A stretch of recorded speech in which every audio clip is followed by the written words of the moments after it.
कर्दम ऋषि की तपस्या एवं भगवान का वरदान। भगवान ने कहा, 2 दिन के बाद मनु महाराज तुम्हारे पास आएंगे और अपनी पुत्री देवहूति तुम्हें देंगे। परमात्मा ने आज्ञा दी कि मनु महाराज कन्या लेकर आए, तब नखरे मत करना। आजकल के लोग नखरे दिखाते हैं कि हमें विवाह नहीं करना, पति पत्नी पवित्र जीवन जिए, तो उनके यहाँ जन्म लेने की भगवान की इच्छा होती है। भगवान ने कहा कि मैं पुत्र रूप में तुम्हारे यहाँ आऊँगा, जगत को मुझे सांख्य शास्त्र का उपदेश करना है। ऐसा कहकर श्रीहरि वहाँ से विदा हो गए। नारद जी मनु महाराज के पास आए और उनसे कहा कि तुम कर्दम को कन्या दान दो। मनु महाराज शत्रुपा और देवहूति के साथ कर्दम ऋषि के आश्रम में आए। कर्दम ने देवहूति के विवेक की परीक्षा की। उन्होंने 3 आसन बिछाए, सभी को बैठने के लिए कहा। तो मनु शत्रुपा तो बैठ गए, किंतु देवहूति नहीं बैठी। तो कर्दम ने उससे कहा, देवी, यह 3रा आसन तुम्हारे लिए ही है, बैठो। देवहूति ने सोचा कि भविष्य में यह तो मेरे पति होने वाले, पति द्वारा बिछाए गए आसन पर बैठूंगी तो पाप होगा। इस आसन पर बैठना मेरा धर्म नहीं है और आसन पर न बैठने से आसन देने वाले का अपमान होगा। सो अपना दाहिना हाथ आसन पर रखकर आसन के पास वहाँ बैठ गई। वह बेचारी पुराने जमाने की थी, आजकल के ज़माने की होती तो आसन पर पहले से ही बैठ जाती। आजकल तो पत्नी पति को पुत्र झुलाने की आज्ञा देती है, संतान को पति के पास रखकर अकेली घूमने फिरने निकल पड़ती है। ऐसा मत करो। आर्य नारी के सच्चे संस्कार आज भुलाए जा रहे हैं। आज कन्या परीक्षा की रीति भी बदल गई है। कर्दम ने सोचा कि कन्या योग्य है, विवाह करने में कोई हर्ज नहीं है। मनु महाराज ने कहा कि यह कन्या मैं आपको अर्पण करना चाहता हूँ। कर्दम ऋषि ने कहा, विवाह करने की इच्छा मेरी भी है, किंतु पहले एक प्रतिज्ञा करनी है। मेरा विवाह विलास के लिए नहीं, किंतु काम का नाश करने के लिए होगा। विवाह का प्रयोजन काम विकास नहीं, किंतु काम विनाश होगा। काम भाव को एक ही स्थान पर संकुचित करके, काम का उपभोग करके उसका विनाश करना ही गृहस्थाश्रम का आदर्श है। कर्दम ऋषि कहते हैं, मेरा विवाह काम के विनाश के लिए है। काम कृष्ण मिलन में विघ्न करता है, उसी काम को मुझे मारना है। एक पुत्र होने तक लौकिक संबंध बनाए रखूंगा, एक पुत्र हो जाने पर लौकिक संबंध का त्याग करूंगा और संन्यास ले लूंगा। कन्यादान के मंत्र में लिखा है, संतत्या इति एक वचनम। संत भी ऐसा नहीं कहा है। वंश की रक्षा करने के लिए एक ही पुत्र के लिए कन्या को अर्पित करता हूँ। शास्त्र ने पहले पुत्र को ही धर्म पुत्र कहा है, अन्य सभी पुत्र कामज पुत्र हैं। कामाचरण के लिए नहीं, धर्माचरण के लिए विवाह है। पिता पुत्र से कहता है कि तू मेरी आत्मा है। एक पुत्र होने के बाद पत्नी माता समान होती है। काम ईश्वर की भांति व्यापक होना चाहता है। जहाँ सुंदरता दिखती है वहीं काम उत्पन्न होता है। उसे एक ही स्त्री में संजोकर नाश करने को विवाह करना है। विवाह के समय सावधान कहा जाता है, क्योंकि सभी जानते हैं कि विवाह के बाद वह सावधान नहीं रहेगा।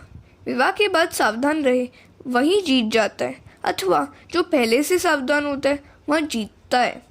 रामदास स्वामी विवाह के पहले ही सावधान हो गए थे। विवाह मंडप में पुरोहित जी ने सावधान सावधान कहा और वे सावधान होकर मंडप से भाग खड़े हुए। भोग के बिना रोग नहीं होता। पूर्व जन्म के पाप के कारण भी कुछ रोग होते हैं, तो कुछ रोग इस जन्म के भोग विलास के कारण होते हैं। भोगे रोग भयम, भोग में रोगों का भय है। भोग बढ़ने से आयुष्य का क्षय होता है।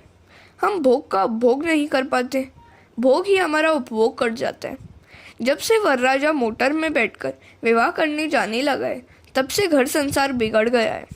आज के वरराजा घोड़े पर से गिर जाने का डर सताते रहते हैं। उससे पूछो कि एक ही घोड़ा तुझे गिरा देगा तो वे 11 घोड़े तेरी क्या दशा करेंगे। एक घोड़े को अंकुश में नहीं रख सकता तो फिर उन 11 घोड़ों को कैसे अंकुश में रख सकेगा। 11 इंद्रियां ही 11 घोड़े हैं। जितेंद्रिय होने के लिए विवाह करना है। आज तो हम विवाह का हेतु ही भूल गए हैं। कर्दम ऋषि ने आदर्श बताया कि मेरा विवाह एक सत्पुत्र के लिए है, उसके बाद मैं संन्यास लूँगा। मेरी यह प्रतिज्ञा तुम्हारी कन्या को मान्य हो तो मैं विवाह करने को तैयार हूँ। मनु महाराज ने पुत्री से कहा, ये तो विवाह के समय ही संन्यास की बात करने लगे, किंतु देवहूति भी असाधारण थी। सुखदेव जी वर्णन कर रहे हैं। हरे कृष्ण। कर्दम और देवहूति का विवाह। देवहूति ने कहा, मुझे ऐसे ही पति की ज़रूरत थी। कामांध होकर संसार सागर में डूबने के लिए गृहस्थाश्रम नहीं है। मेरी ऐसी ही इच्छा थी कि मुझे कोई जितेंद्रिय पति मिले। देव को बुलाने वाली शक्ति ही देवहूति है। निष्काम बुद्धि ही देव को बुला सकती है। मनु महाराज ने विधि पूर्वक कन्यादान कर दिया। देवहूति कर्दम का विवाह हो गया। देवहूति कर्दम के आश्रम में रहने लगी।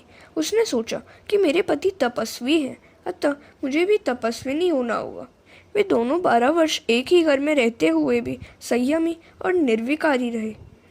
दक्षिण प्रदेश में आज से 1100 वर्ष पहले वाचस्पति मिश्र नाम से ऋषि हो गए हैं। शरण शास्त्रों पर उन्होंने टीकाएं लिखी हैं जो आज भी प्रख्यात हैं। वे सारा दिन तपश्चर्या और ग्रंथ लेखन में बिताते थे। विवाह होने के बाद 36 बरस गुजर गए, किंतु वे यह भी नहीं जानते थे कि उनकी पत्नी कौन है। 36 वर्ष तक रहने के साथ भी वे अपनी पत्नी को पहचानते नहीं थे। एक दिवस वे ब्रह्मसूत्र के शंकर भाष्य पर टीका लिख रहे थे। भाष्य लिख रहे थे, किंतु एक पंक्ति कुछ ढंग से लिखी नहीं जा रही थी। दिया भी कुछ धुंधला हो चला था, अतः ठीक तरह से दिखता भी नहीं था। उनकी पत्नी दिए की लौ बढ़ा रही थी। इतने में वाचस्पति की नज़र उस पर पड़ी तो उन्होंने पूछा, देवी तुम कौन हो? विवाह हुए 36 बरस बीत चुके, फिर भी वे अपनी पत्नी को पहचानते तक नहीं है। कितने संयमी और जितेंद्रिय होंगे वे। पत्नी ने कहा, कभी आपका विवाह हुआ था, वहाँ याद आता है? वाचस्पति कहते हैं, हाँ कुछ कुछ याद आ रहा है। पत्नी ने कहा, मेरे साथ आपका विवाह हुआ था, मैं आपकी दासी हूँ। आज से 36 वर्ष पहले हमारा विवाह हुआ था।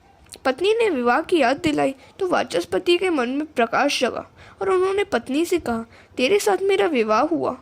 36 वर्ष तूने मौन होकर ही मेरी सेवा की। तेरे उपकार अनंत है। तेरी क्या इच्छा है? पत्नी भामती ने कहा, नाथ मेरी तो कोई इच्छा नहीं है। आप जगत के कल्याण के लिए शास्त्रों की टीकाएं रचते हैं। मैं आपकी सेवा करके कृतार्थ हुई हूँ। आपकी सेवा करते ही मेरी मृत्यु हो। वाचस्पति का हृदय भर आया। पत्नी से वे एक और बार कुछ मांगने को कहने लगे, किंतु उसने कुछ भी नहीं मांगा। वाचस्पति कहते हैं, देवी तुम्हारा नाम क्या है? भामती ने कहा, इस दासी को सब भामती कहते हैं। वाचस्पति ने कहा, मैं शंकर भाष्य पर जो टीका लिख रहा हूँ उसका नाम मैं भामती टीका रखूँगा। आज भी वाचस्पति के वहाँ टीका भामती टीके के नाम से प्रसिद्ध है। ऐसा था हमारा भारतवर्ष। एक ही घर में 36 वर्ष तक साथ साथ रहकर भी संयम का उन्होंने पालन किया था। ऐसे संयम ही को ही ज्ञान मिलता है। ज्ञान बाजार में नहीं मिलता। आजकल पुस्तकों के द्वारा ज्ञान का प्रचार और प्रसार तो बहुत हो रहा है, किंतु किसी भी व्यक्ति के मस्तक में ज्ञान दिखाई नहीं देता। पूर्ण संयम के बिना ज्ञान नहीं पाया जा सकता। पूर्ण संयम के बिना परमात्मा भी प्रकट नहीं होते। एक ही घर में रहकर कर्दम देवहूति ने 12 वर्ष तक और वाचस्पति भामती ने 36 वर्ष तक संयम का पालन किया। आजकल का मनुष्य तो 36 घंटे भी संयमित नहीं रह सकता। कर्दम जीवात्मा है और देवहूति बुद्धि। देवहूति देव को बुलाने वाली निष्काम बुद्धि है। एक दिवस कर्दम ने देखा कि देवहूति का शरीर बहुत दुर्बल हो गया है।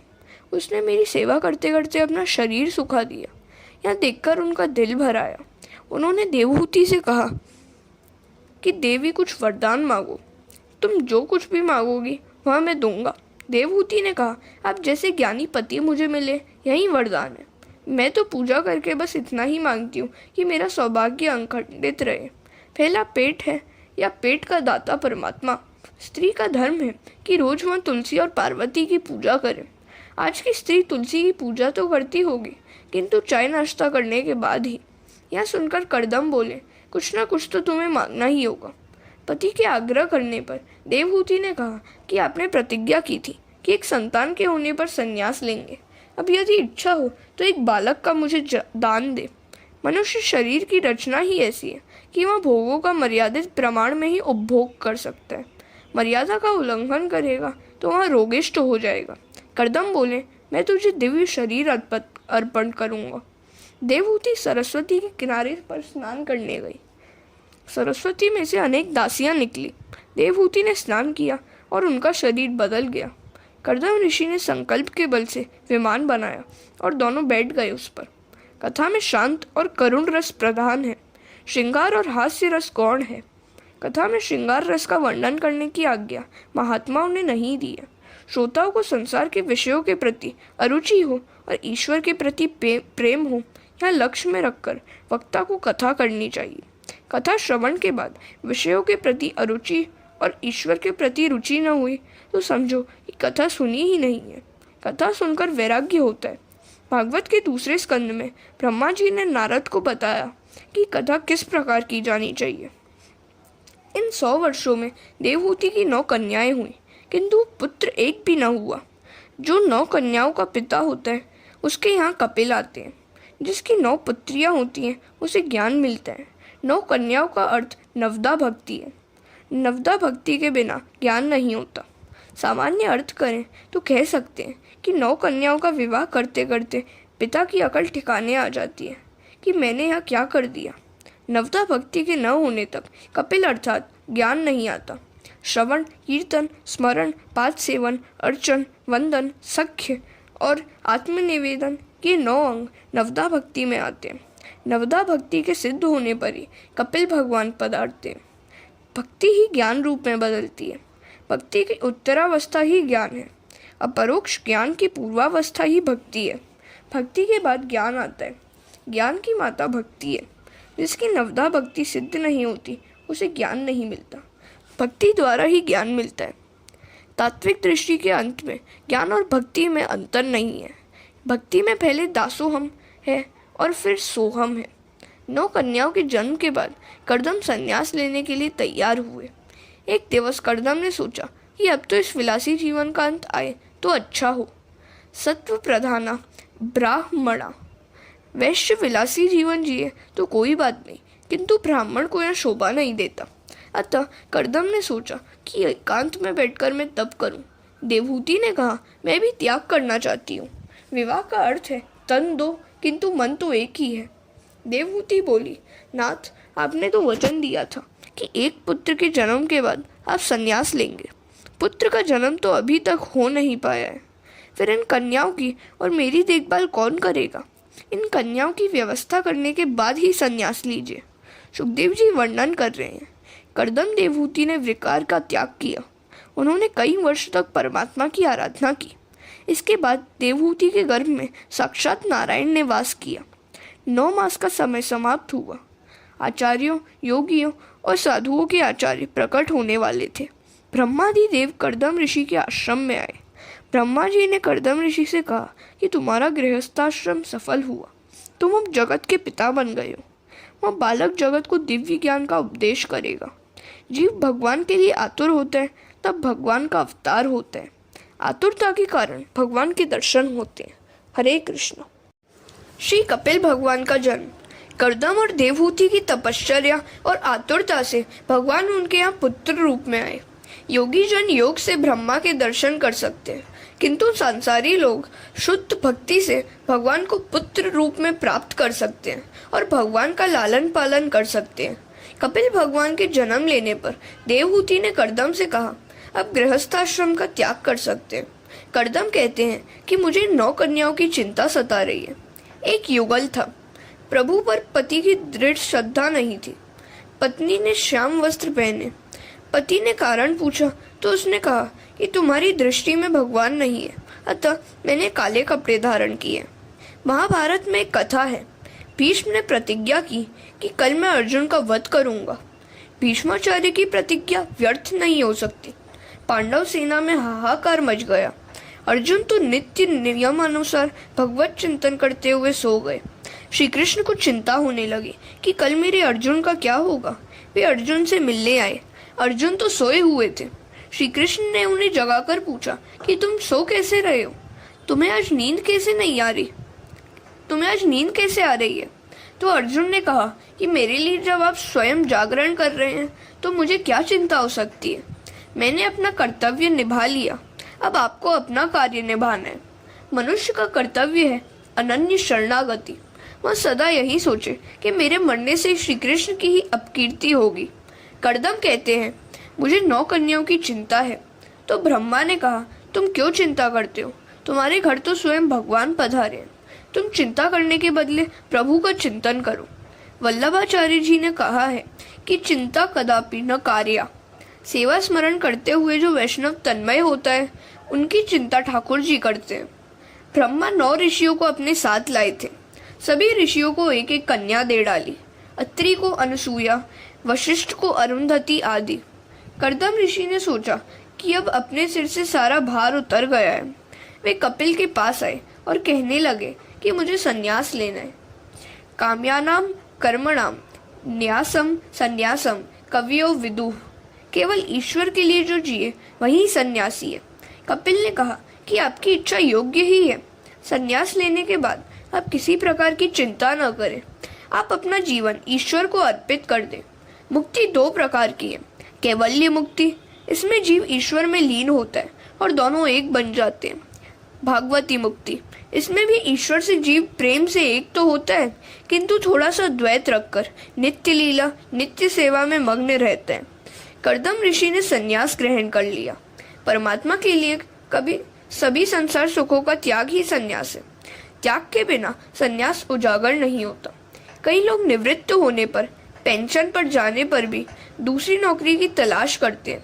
सरकार ने जब कह दिया कि तुम नौकरी करने योग्य नहीं हो, फिर दूसरी नौकरी क्यों ढूंढते हो? अब तो भगवान का भजन करने के दिन आए हैं। संन्यास की विधि देखने से भी वैराग्य होता है। संन्यास की क्रिया में विरजा होम करना पड़ता है। देव, ब्राह्मण, सूर्य, अग्नि आदि की साक्षी में विरजा होम किया जाता है। फिर नदी में स्नान करके लंगोटी फेंककर नग्नावस्था में ही बाहर निकलना पड़ता है।